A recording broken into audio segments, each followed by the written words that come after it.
Hey guys, welcome back to the Cellar. So I'm not a big fan of the number 13. I'm not superstitious, but I'm a little stitious. But there is no denying that 2013 was a badass year for horror and sci-fi movies.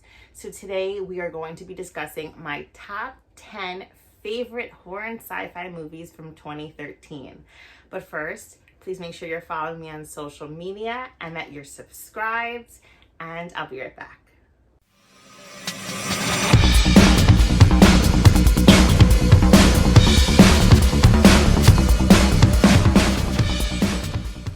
So 2013 was a really great year for movies. It was really hard to pick just 10 sci-fi and horror movies that I love, but I did them in no specific order.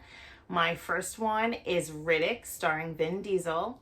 So when this came out, I was a little reluctant to go see it. I was not a big fan of the Pitch Black movie, but boy, this movie was awesome. Like, this was a sci-fi movie with nonstop action, and I was in love immediately. Like, I love Vin Diesel. This movie is awesome. If you haven't seen Riddick, I suggest you go see it. First it was Pitch Black, and then there's the Chronicles of Riddick, and then it was Riddick. This movie is exciting throughout. I love, love, love this one. Next is The Conjuring. The Conjuring for me has always been one of those movies with tons of jump scares that terrify me. I cannot watch this movie before bed. And there's something so fascinating about the Warren story. And they actually have a museum in Connecticut that I thought was pretty cool. For years I've wanted to go visit, and maybe I'll just leave that there. I'll watch their movies and enjoy it from afar. I don't know if I want to be around all those cursed items. But fun fact, this movie is rated R, but there's no sex, there's no nudity, none of the violence is bloody. It's rated R because it's just that scary. So I'm glad that I am not the only one who thinks it's horrifying. So this movie was the beginning of the Conjuring universe, which has so many great movies. The Nun, Annabelle, La Llorona, the other Conjuring movies. So this started all of that. My next movie is World War Z, which is starring Brad Pitt. It is loosely based off a novel with the same name, World War Z.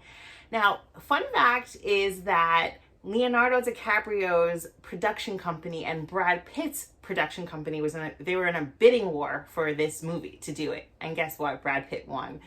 But this is just an exciting movie that literally gets right to it. Like, I'm sitting there, I figured that maybe I'll be watching this movie for 20 minutes, a half an hour before shit hits the fan. No, it hits the fan right away. It is just so much fun. Zombies that run after you are terrifying, and I love them. There's something about zombies that you can't outrun that just excites me. This is such a fun movie, and the way they ended, it's okay, I need more. And I'm pretty sure there's going to be a sequel. I'm pretty sure I've read that a few different places. So I'm super, super, super pumped about that.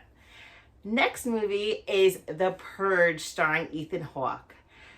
Now, this movie started a series of movies that I am a fan of. There's something that is so evil about these movies, but just so entertaining to think about a world where we have one night a year where we could just kill and hurt and do whatever to anyone we want, and we won't get in trouble for it. That is beyond terrifying. It's a lot of these movies are fantasy and fake, but what if that happens? It makes you think, would I be the type of person that would purge? Would I survive that night? It is just a scary, scary thought. But this movie was the beginning of it all. Each movie gets better and better.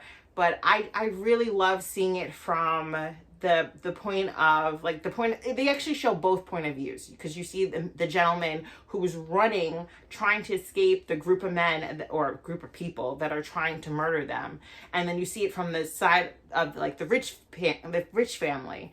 So this movie definitely gives you a different point of view than the other ones. It is a great film. If you haven't seen any of the Purge movies, I recommend all of them. There's also a series. So next on my list is Insidious 2 starring Patrick Wilson. Now Patrick Wilson's also in the Conjuring movies. He plays Ed Warren. So I always get these two franchises confused just because his face. I'm like, am I watching The Conjuring? Am I watching Insidious? But Insidious 2, okay, so the first one, the way they end it is just like, okay, I need the sequel immediately. And bam, they gave you the sequel. It is just a scary movie. There's a lot of jump scares. It's a lot of fun. If you haven't seen it, go see both movies, not just this one. You kind of have to see the first one because the way it leads off into, like, it literally just gets to where it's going right away in the second film. But they're really great movies. Next is All Hallows Eve. Now, this movie is about, this takes place on Halloween. A lady is babysitting these children. They went trick-or-treating, and she's looking through the bag of candy, and she sees a VHS in there. Okay, so she does, I guess, the normal thing and pops it in and starts watching these 3 short films. In these films, you get introduced to Art the Clown, which is one of my favorite clowns, and it is a scary one. It is just one of those B movies, but it's like, it is scary. It's scary. I don't think I can watch a movie with Art the Clown by myself. There's something about him that is so horrifying, but so interesting and fun. He's literally my favorite. He took over Pennywise's spot at the top. But after this is All Hallows Eve 2, Terrifier, which is starring Art the Clown, and then they're making a sequel for it, which I'm pumped about. Next on my list is Man of Steel.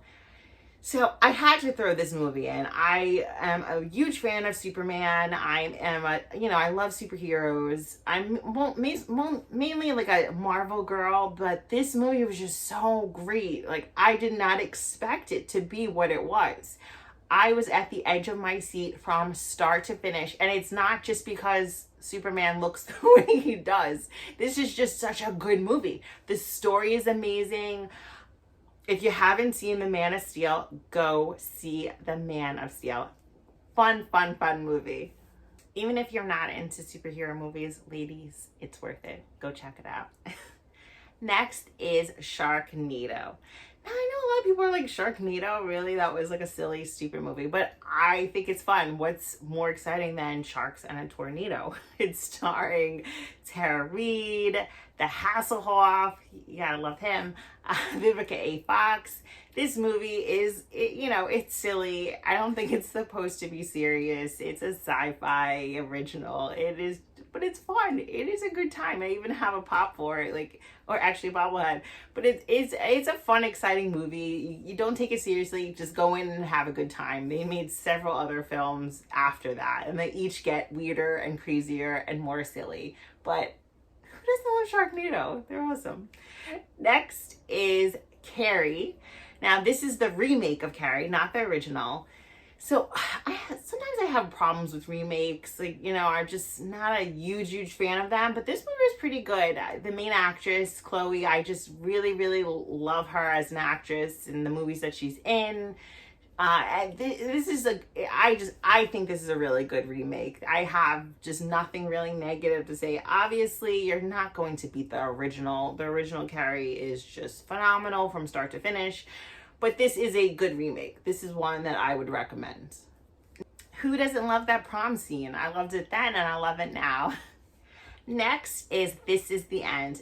Last but not least, because I love this movie, it is starring Jonah Hill, Seth Rogen, James Franco, Danny McBride.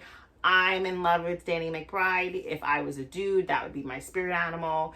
This movie is just such a cool, fun movie. It starts off with a big party, and then the rapture begins, and the world starts ending, and shit gets crazy and real. Like, who doesn't love this movie? It is one of those movies that you just have fun. The cast, you can tell they're all buddies, and it is hysterical. McLovin is in it. If you haven't seen This Is the End, go see This Is the End. You're going to be laughing from start to finish. And if you're not, you don't have a sense of humor, because this movie is freaking funny. So those are my top 10 favorite sci-fi and horror movies from 2013, with some non-sci-fi and horror movies kind of thrown in there. Comment down below. Let me know what your favorite movie from that year is. And if you have a favorite from the list I just named, all the movies I just named, let me know. Make sure you are following me on social media, that you are subscribed, and I'll be right back.